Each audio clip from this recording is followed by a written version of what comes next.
paano magbayad ng home credit loan sa GCash. Pero bago ang lahat, kung bago ka pa lang sa channel na ito, please do subscribe para maging updated sa mga ilalabas kong video. Salamat po.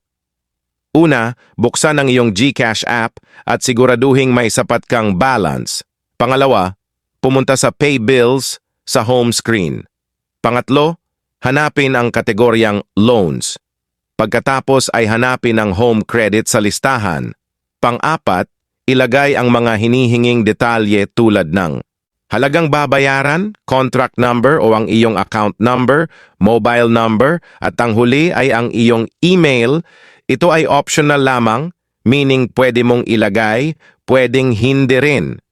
Dito mas pinili kong ilagay ang Gmail ko para meron din copy ng resibong matatanggap ang aking Gmail.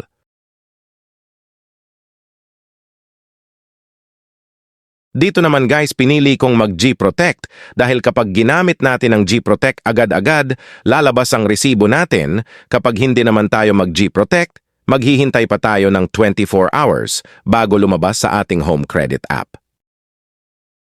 Dito, click lang ang Yes, Get Bill Protect. Kung gusto mo ng GProtect at kung ayaw mo naman, click mo lang ang No, Just Pay Bill. Ako pinili ko ang GProtect. After niyan tap Next lang, tapos Next ulit. Then confirm at ayan, bayad na tayo. Agad naman nag-message sa akin ang home credit confirming na ako ay nakabayad na. Kung nagustuhan mo po ang tutorial na ito, please do subscribe para maging updated sa susunod nating video. Maraming salamat po muli.